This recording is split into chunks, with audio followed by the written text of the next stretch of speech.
पंचनामा में आप सभी का स्वागत है। मैं हूं सुमित और बुधवार का दिन यानी कि वीकली एक्सपायरी से पहले का दिन, इस पहली छमाही कैलेंडर ईयर की पहली छमाही का आज आखिरी दिन था। जून के साथ ही ये पहली छमाही इस साल ही ख़त्म हो चुकी है और कल जहां पर जुलाई का पहला कारोबारी सत्र होगा, ऑटो सेल्स के नंबर्स आएंगे, वीकली एक्सपायरी होगी।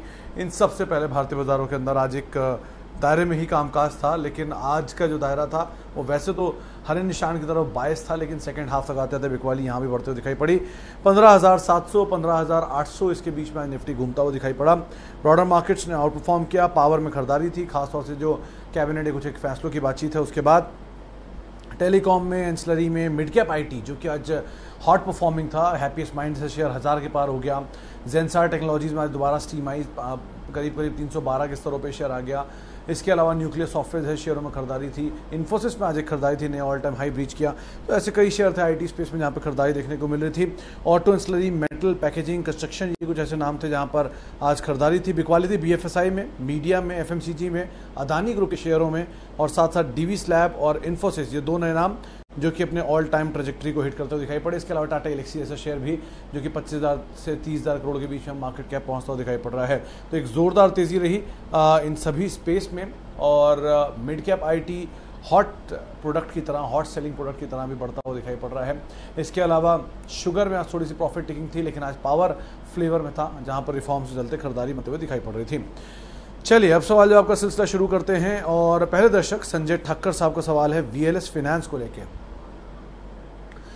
सर, वीएलएस फाइनेंस एक बड़ी इंटरेस्टिंग कंपनी है, अगर कभी आप इसके बारे में पढ़ेंगे तो। वीएलएस फाइनेंस के पास एक होल्डिंग है रिलैक्सो की, करीब 11-12% के आसपास की होल्डिंग होती थी, जो मेरी पुरानी याददाश्त कहती है।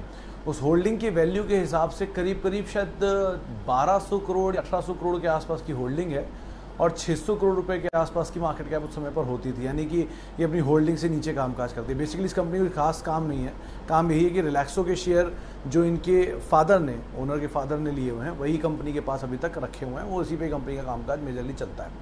तो ये रिलैक्सो के शेयर के साथ इन टेंडम चलता है। ऐसे रिलैक्सो चलेगा वैसे वैसे वीएलएस चलेगा। मोमेंटम बेस्ड स्टॉक है, रिलैक्सो की तेज़ी के साथ आप इसे खेलिए, लेकिन अगर आप खेलना ही चाहते हैं तो ज़्यादा बेहतर ही नहीं, आप रिलैक्सो में चले जाइए।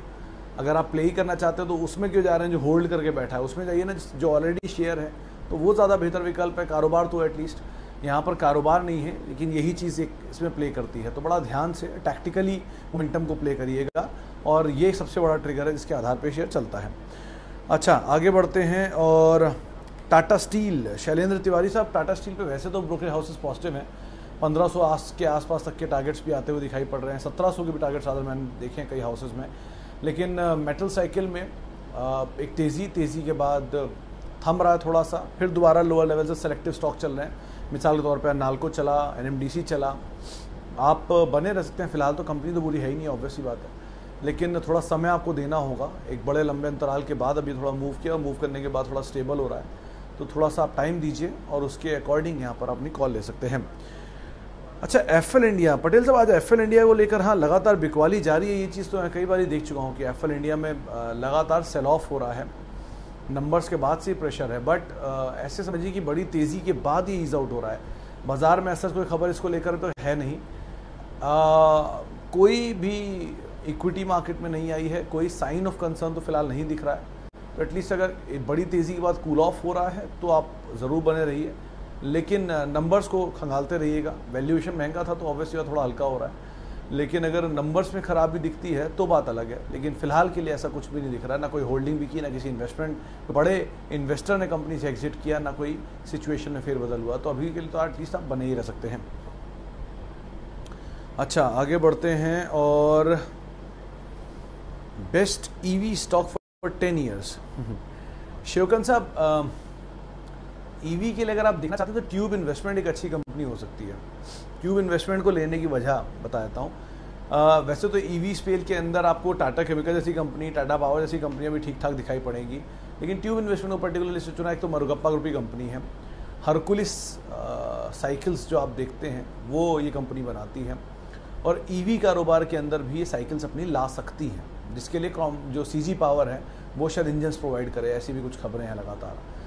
खैर, लेकिन मुरुगप्पा ग्रुप की कंपनी है तो क्रेडिबिलिटी वाइज तो कोई इशू नहीं है। दूसरा, tube investment cash rich company है, और बहुत स्ट्रॉन्ग कैश फ्लो जनरेट करती है, पुरानी हिस्ट्री है, क्रॉस होल्डिंग्स भी हैं तो उसका भी कोई मतलब नहीं है। तो सो फार एक सेफ इन्वेस्टमेंट एवेन्यू है। अगर कभी ईवी की साइकिल या ईवी का ट्रिगर फेल भी हो जाता है तो भी ये कंपनी अच्छी है, इन्वेस्टमेंट ग्रेड के हिसाब से स्टॉक है। तो आप दोनों ही लिहाज से जब जिसके पास सीजी पावर जैसी सब्सिडरी है और जो उसमें टर्न अराउंड देख रहे हैं तो आप मान के चले ही कंपनी के ओवरऑल नंबर भी बेहतर ही रहेंगे अभी। तो आप ज़रूर ट्यूब इन्वेस्टमेंट को देख सकते हैं। नीचे मिल जाए तो बहुत ही अच्छी बात है, यहाँ मिल रहा है तो थोड़ा महंगा है, लेकिन नीचे मिल जाए तो क्लास कंपनी है। अच्छा, आगे अब बात करते हैं बीजीआर एनर्जी। खुशी मैम, ये बहुत टाइम बाद इस कंपनी का नाम सुना। इसको लास्ट टाइम बीजी राव साहब जब होते थे तब इसको ट्रैक करते थे, उसके बाद उनके देहांत के बाद तो बहुत शायद कभी कंपनी के बारे में ट्रैक भी नहीं हुआ और बहुत टूट भी गया है शेयर। मोमेंटम बेस्ड स्टॉक है मैम। अगर आप मोमेंटम को प्ले करना चाहती हैं तो वेल एंड गुड है, लेकिन अगर आप मोमेंटम को नहीं प्ले करना चाह रही हैं और लॉन्ग टर्म के लिए देखना चाह रही हैं तो पावर स्पेस में बहुत अच्छे अच्छे नाम हैं जिनको आप तलाश सकती हैं, उनको आप देख लीजिए एंसिलरी स्पेस में। लेकिन बीजीआर एनर्जी में मेजरली बातचीत होती है तभी सर्किट लग जाते हैं वन फाइन डे और उसके हिसाब से शेयर चलता है। तो बेटर यही है कि आप मोमेंटम को चेस करिए और उसमें से निकल जाइए जहां आपको मिले। हाँ, ये हो सकता है अगर आपको लगता है कि लॉन्ग टर्म स्टोरी इंटैक्ट है तो बेस्ट है, आप अपने प्रॉफिट के शेयर्स को छोड़ दीजिए, कॉस्ट के शेयर्स को निकाल लीजिए, जो शेयर होंगे वो लॉन्ग टर्म स्टोरी बना के आपको दे देंगे। अच्छा, एप्पल पे हम बात कर चुके हैं। शिल्पा मेडिकेयर, वसीम शेख साहब, ये कंपनी सर पहले तो बढ़िया चलती थी, फिर वो बीच में एक प्लांट इंस्पेक्शन की बातचीत हुई जिसमें इनके प्रॉब्लम्स आ गई, उसके बाद शेयर टूट गया और शायद 380 रुपये तक आया था। वहाँ से दोबारा कुछ ये कोविड की दवा को लेकर काम बातचीत शुरू हुई और उसके बाद चलता हुआ गया, दोबारा अपने हाइस की तरफ गया, फिर वापस थम गया। तो एक्टिविटी तो इसमें उतार चढ़ाव भी काफ़ी हुई है, पता नहीं किस साइड पे आप फंसे हुए हैं इसके अंदर। प्रॉफिट है तो थोड़ा बहुत लेकर निकल सकते, सारा नहीं, और लॉस है तो घबराए नहीं, पुल बैक दिखा सकता है, अपने हाइस को रिज्यूम कर सकता है। तो दोनों ही लिहाज से आप कॉल ले सकते हैं यहाँ पे। ब्रोकरेज हाउसेस वैसे इस पर पॉजिटिव है। लास्ट क्वार्टर के नंबर डीले थे, ऑब्वियसली बात है, प्लांट इंस्पेक्ट हुआ तो उसकी वजह से नंबर डीले रहेंगे, लेकिन एक बार वो प्लांट से सपोर्ट आ जाए, 2 क्वार्टर 3 क्वार्टर में आ ही जाना चाहिए। अगर वो आ जाता है तो शायद स्टॉक वापस परफॉर्म करता हुआ दिखाई पड़े। तो आपको थोड़ा पेशेंस देना पड़ेगा, लेकिन पैसा बना सकता है, तो ऐसी कोई दिक्कत नहीं है स्टॉक के साथ। CG power, IDFC first, Singh साहब आपने वैसे अशोक लेलैंड भेज दिया, बड़े दिन से आप अशोक लेलैंड पे सवाल पूछ रहे थे, आज आपने आईडीएफसी फर्स्ट पूछ लिया। खैर, सीजी पावर के लिए सेम राय, नीचे 75 ऊपर 92, इन दोनों में से जोन सी रेंज टूटेगी उसके अकॉर्डिंग आप काम करिएगा, लेकिन अभी तक इनमें से कोई रेंज नहीं टूटी है। जो खबरें आप सुन रहे हैं रेट्स को लेकर वो पुरानी सीजी पावर के ऊपर थी, जो कि मुरुगप्पा ग्रुप के पास नहीं थी, थापर ग्रुप के पास थी। तो थापर ग्रुप के ऊपर रेट्स पड़ रही हैं, सीजी पावर पे नहीं पड़ रही, वो नई कंपनी है, मुरुगप्पा ग्रुप के पास है। तो इसमें तो आपको कोई दिक्कत नहीं है, नीचे मिल जाए तो आप ज़रूर खरीदारी करिए।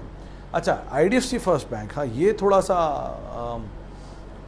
मतलब प्रदीप जी जो हमारे यहाँ हैं वो तो काफ़ी बुलिश हैं स्टॉक को लेकर, लेकिन एचडीएफसी बैंक बनने की जो बातचीत हमेशा उठी है इस बैंक की, उसकी गुंजाइश थोड़ी कम है।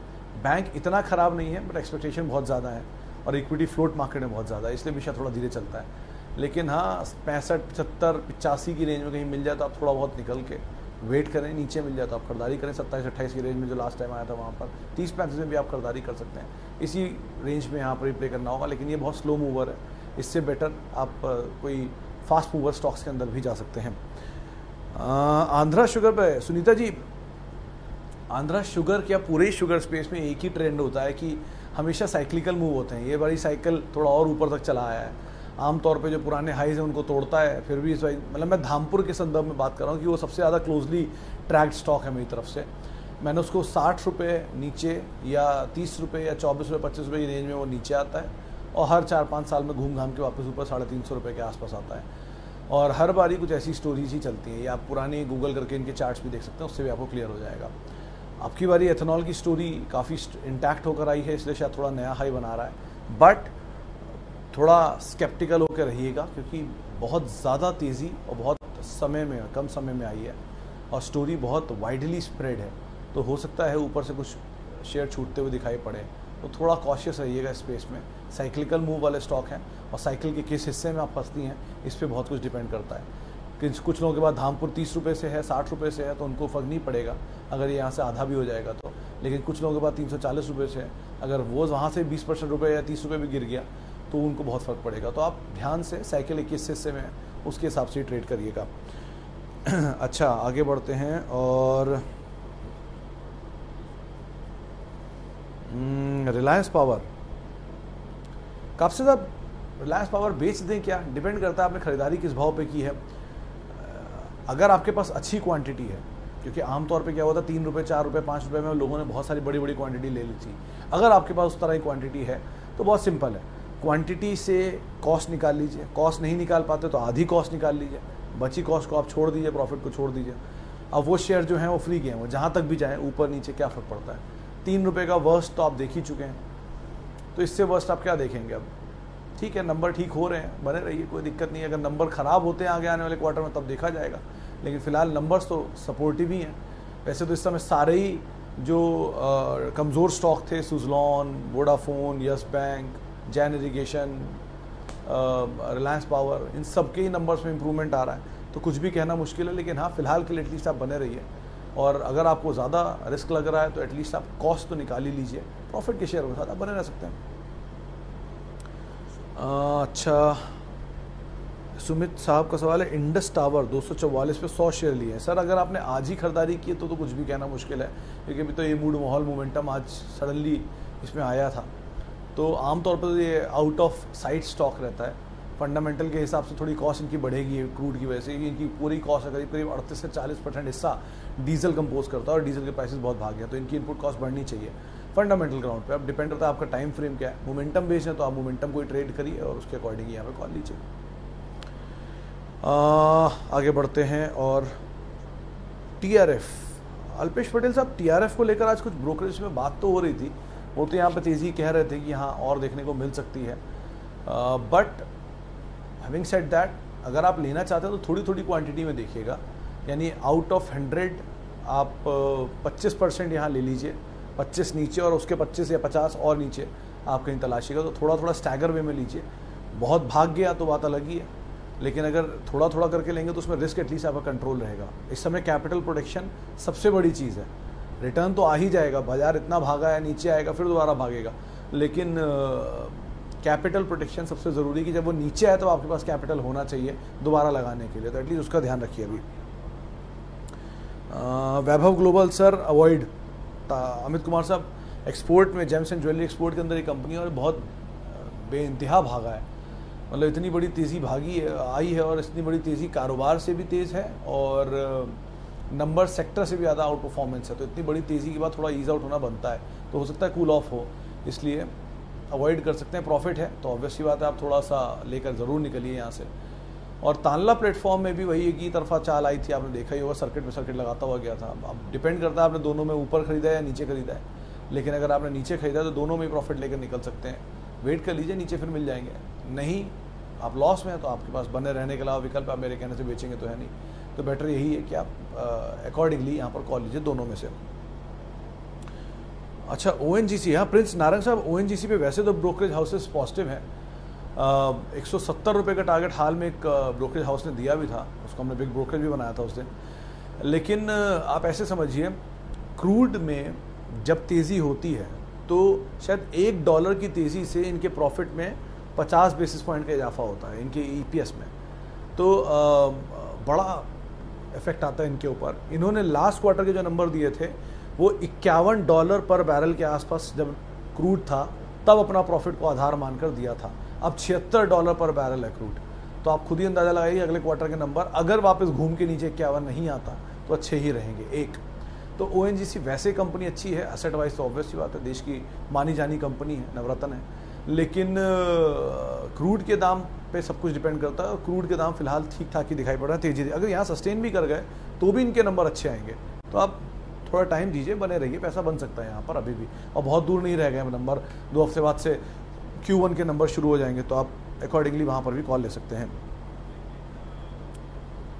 राजरत्न ग्लोबल पे क्या करूँ, ये अल्पेश पटेल साहब, राजरत्न ग्लोबल आज अपर सर्किट, अगर मैं गलत नहीं हूँ तो, लेकिन इतनी जल्दी 2 अपर सर्किट शायद मार चुका है कल और आज, तो अभी आप मत घुसिए, मतलब भागती हुई चीज़ को पकड़ने में भागती हुई ट्रेन के बराबर ही है। आप पकड़ेंगे दौड़ कर गिर भी सकते हैं, किस्मत में हैंडल आ गया तो आप निकल भी सकते हैं, नहीं आया तो आप गिर जाएंगे। तो भैया ऐसा काम क्यों करना, थोड़ा ईज आउट होने दीजिए। बहुत सारे बाजार में शेयर पड़े हैं, सारे थोड़ी ना भाग रहे हैं, कुछ नीचे भी आ रहे हैं, वहाँ पे ले लीजिए, वहाँ खरीदारी कर सकते हैं। अच्छा, राजरत्न ग्लोबल में बात हो गई। HDFC AMC, वीर सिंह साहब, ये कंपनी बढ़िया, बहुत बढ़िया कंपनी है, मतलब AMC कारोबार के दिग्गज जानी मानी कंपनी, और ऑब्वियस सी बात है जो आप इनकी पेरेंटेज देख रहे हैं वो तो क्लास है ही। अभी रिसेंटली डिविडेंड भी आया था, शायद 25-26 रुपये का डिविडेंड भी आपको मिला होगा। तो बने रहिए, अगर आपके पास है तो, आपको नीचे मिल जाए तो आप ज़रूर होल्ड कर सकते हैं, कोई दिक्कत नहीं। और उसके अलावा अगर आप और लेना चाहते हैं तो आपके भाव से नीचे आए तो आप वहाँ पर खरीदारी कर लीजिए। आगे बढ़ते हैं SBI और बर्गर किंग। पहले बर्गर किंग पे बात करते हैं। पटेल साहब, बर्गर किंग बड़े समय बाद 163-64 की रेंज में आया, नीचे की तरफ 129, 28, 27, 22 तक आपको कहीं भी मिले आप खरीदारी कर लीजिए। ऊपर की तरफ 165 का लेवल टूटने दीजिए, उसके बाद तेज़ी बढ़ते हुए दिखाई पड़ेगी, बने रह सकते हैं। कारोबार ठीक है, लॉस मेकिंग है लेकिन लॉस रिड्यूस हुआ है। 2 क्वार्टर और देखिए, अगर लॉस से प्रॉफिट में आ जाती है तो बात ही अलग है, फिर तो री रेटिंग हो जाएगी स्टॉक की। लेकिन अगर लॉस से प्रॉफिट में नहीं आती तो भी 220 तो पुराना हाई है, एटलीस्ट वो तोड़ने तक टेक्निकली तो आप बने रह सकते हैं। फिलहाल कोई दिक्कत नहीं है, आप बने रहिए बर्गर किंग के अंदर। अच्छा, SBI को लेकर सर बातचीत ये हो रही थी कि ब्रोकरेज हाउसेस तो बहुत पॉजिटिव हैं, 640, 650, 670 तक के टारगेट्स भी हैं, बट PSU बैंक का स्टॉक है, PSU स्टॉक है, तो आपको थोड़ा टाइम दे सकता है, थोड़ा टाइम ले सकता है राधा।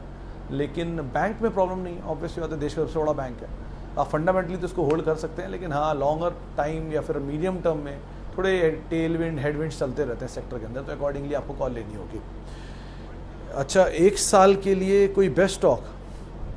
हाँ पटेल साहब, ये बेस्ट स्टॉक का कुछ समझ में नहीं आता, ये बेस्ट क्या बेस्ट? आपका बेस्ट मेरा नहीं हो सकता है, मेरा बेस्ट आपका नहीं हो सकता है। एनीवेज, कोई अच्छे नाम मैं आपको बताता हूँ, शायद वो 1 साल में अच्छा काम भी करें। टाटा कम्युनिकेशन, पहले भी इसका जिक्र किया है, दोबारा इसका जिक्र करूंगा। 1290, 1295 के स्तरों पे कामकाज कर रहा है, ये चल सकता है 1 साल में, अच्छी कंपनी है। 1170 में टाटा ग्रुप ने स्टेक खरीदा है, 1270, 1290 पे शेयर है, तो बहुत ज़्यादा दूर है नहीं, चलने का पोटेंशियल इसमें काफ़ी दिखता है। अच्छा, दूसरा, टाटा एलेक्सी कंपनी बुरी नहीं है, अगर किसी फाइन डे आपको नीचे मिल जाए तो आप ज़रूर इसके अंदर खरीदारी कर सकते हैं, इसको होल्ड करके रख सकते हैं। इसके अलावा लास्टली आप IT में से सब चल गए। एक हाल फिलहाल में ये जेंसार टेक चल सकता है, क्योंकि आज ब्रेकआउट भी आया था टेक्निकली, और वैसे भी ये ब्लॉक डील हुई थी इसमें, और ब्लॉक डील में कुछ फंड्स ने स्टेक खरीदा है, बड़े फंड्स थे। तो अगर कोई 285, 290 रुपये में फंड स्टेक ले रहा है तो ऑब्वियसली बात है कुछ तो सोच के ले ही रहा होगा, 10-20 रुपये के लिए तो नहीं खेलेगा वो, इसमें वैल्यू तो होगी काफ़ी। और ऑब्वियसली बात है RPG ग्रुप की कंपनी है, तो कंपनी भी अच्छी है, आप इन कंपनीज को देख सकते हैं, ठीक ठाक कंपनी है सारी। ओके, आगे बढ़ते हैं। और अदानी पावर में क्या करूँ? अरे मनमोहन साहब, आप उस स्टॉक के बारे में बात कर रहे हैं जो कि ऑलरेडी 7वें आसमान पर था, थोड़ा सा नीचे आ रहा है, तो अब क्या कर सकते हैं, चला भी तो इसी तरह से था। इस ग्रुप में एक ही कंपनी है जो फंडामेंटल के साथ चलती है, वो है Adani power, Adani port. Adani port पे ब्रोकरेज हाउसेस 1400 का टारगेट दे रहे हैं, बाकी किसी को तो कोई कवर भी नहीं करता। थोड़ा ईज आउट हो रहा है, आपको लॉस हो रहा है तो आप वेट ही करेंगे, प्रॉफिट हो रहा है तो एटलीस्ट प्रॉफिट लेकर निकल जाइए, कॉस्ट लेकर निकल जाइए, प्रॉफिट को छोड़ दीजिए, वो ज़्यादा बेहतर रहेगा। बहुत ही ज़्यादा भागा हुआ शेयर है, बहुत ही ज़्यादा भागा हुआ सेक्टर है, और बहुत बज़ में भी था, तो थोड़ा ईज आउट हो रहा है तो होने दीजिए, बने रहिए, और कोई विकल्प आपके सामने भी फिलहाल है नहीं। घबराने वाली बात तो है नहीं, ऑब्वियसली बात है, इतना बड़ा ग्रुप है, लेकिन बेहतर इन सब में अगर पूरे ग्रुप में कुछ तलाशेंगे तो शायद अदानी पोर्ट है जो नीचे मिले तो आपके लिए ज़्यादा बेहतर होगा। HDFC और LIC housing finance for long term. HDFC sir, obviously Pranav साहब, no doubt about it. HDFC limited को तो आपको SIP करके अपने बच्चों के लिए लेकर रखना चाहिए। यही सेम चीज़, यही सेम वर्ड मुझे मेहराबून ईरानी साहब ने 12 साल पहले बोला था HDFC लिमिटेड और HDFC लाइफ, HDFC बैंक के लिए, कि इनको SIP करके, ये उन्होंने पर्सनली मुझे बोला था, SIP करके अपने हर महीने रखो। और आज आप देखिए 10 साल बाद इनकी सिचुएशन क्या है। प्रोफेशनली वेल मैनेज कंपनी है, बहुत अच्छा मार्केट शेयर है, हाउसिंग फाइनेंस का दिग्गज है, मोनोपोलिस्टिक बिजनेस है उनका, एक सबसे बड़ा मार्केट शेयर ओन करता है, तो कोई दिक्कत नहीं, आप आराम से HDFC लिमिटेड के अंदर अपनी SIP बनाइए और शेयर एक्यूमुलेट करिए। टाटा एलेक्सी कौन से लेवल पर बाय करूं? पटेल साहब, टाटा एलेक्सी 800 रुपये मेरे हिसाब से फेयर वैल्यू है, लेकिन वो तो मिलनी नहीं है हाल फिलहाल में, तो 1400, 1500, 2800 ये सब वो लेवल है जहाँ पर ये अटका था कुछ समय के लिए। कभी नंबर ख़राब आ जाए, कोई बुरा दौर आ जाए, नीचे मिल जाए, तो आप ज़रूर इसके अंदर एक्यूमुलेशन करिए, वरना अगर आपको लगता है कि नहीं एक्यूमुलेट कर पाएंगे, ट्रेन निकली जा रही है, तो ठीक है, 100 में से 2 शेयर यहाँ ले लीजिए, 10 शेयर यहाँ ले लीजिए, 90 शेयर नीचे ले लीजिएगा, तो आपकी ट्रेन भी मिस नहीं होगी, आपको नीचे ही मिल जाएंगे शेयर। चलिए एक आखिरी सवाल और लेता हूँ। जेट एयरवेज, बड़ा इंटरेस्टिंग नाम आया। सिन्हा साहब, इस कंपनी की फ़्लाइट्स नहीं उड़ रही हैं, शेयर उड़ रहा है, ये आप भी जानते हैं, हम भी जानते हैं। जो एग्जिस्टिंग एयरलाइन कंपनीज़ हैं उनके मार्केट शेयर में श्रिंकेज आया है क्योंकि लोग ट्रैवल नहीं कर रहे हैं। सबसे बड़ा मार्केट शेयर ओन करता है इंडिगो, फिर है स्पाइस जेट। इन सब ग्रुप कंपनीज़ की, चाहे इंडिगो या स्पाइस जेट हो, कैश रेज कर रहे हैं ताकि अपने वर्किंग कैपिटल को फ्लोट कर पाएँ। इनकी कॉस्ट बढ़ रही है क्योंकि क्रूड बढ़ रहा है, वो इनकी कॉस्ट का 50% के करीब हिस्सा रखता है, बाकी कॉस्ट भी ज़्यादा ही है। ये तो वो कंपनियाँ जो कि इनकी एयरलाइंस उड़ रही हैं। अब आते हैं जेट एयरवेज पर। जेट एयरवेज की फ़्लाइट्स उड़ नहीं रही हैं, स्लॉट ऑलरेडी अलॉटेड है। माना जा रहा है कि जेट एयरवेज अपना फ़्लाइट का स्लॉट जल्दी रीगेन करेगा और जल्दी शुरू कर देगा, लेकिन अगर किसी को इन्वेस्ट करना है तो उस समय क्यों ना करे जब इसका कारोबार शुरू हो जाए। थोड़ा महंगा मिलेगा, कोई बात नहीं, लेकिन सर्टेनिटी तो होगी कि कंपनी चल रही है। अभी तो कंपनी चल भी नहीं रही है, स्टॉक में प्रॉफिट है, लेकर निकलें, प्रॉफिट को छोड़ दें या कॉस्ट को निकाल लें, ताकि एटलीस्ट जो मज़ा आप जहाँ तक ले पा रहे हैं ले लीजिए। लेकिन अगर जाना ही चाहते हैं तो लिस्टेड स्पेस में जाइए, उन कंपनी में जिनका कारोबार चल रहा है। इसका कारोबार अभी चल नहीं रहा है, सिर्फ पेपर पे चल रहा है। तो सिचुएशन समझ जाइए, नंबर देख लीजिए 2-3 क्वार्टर के, उसके बाद कॉल लीजिए, कोई दिक्कत नहीं, इतना समय बाजार भागा नहीं जा रहा है, कल फिर खुलेगा, तो अकॉर्डिंगली आप कॉल यहाँ पर ले सकते हैं। चलिए फिलहाल अब इतने सवालों को मैं शामिल कर पाऊंगा, माफ़ी।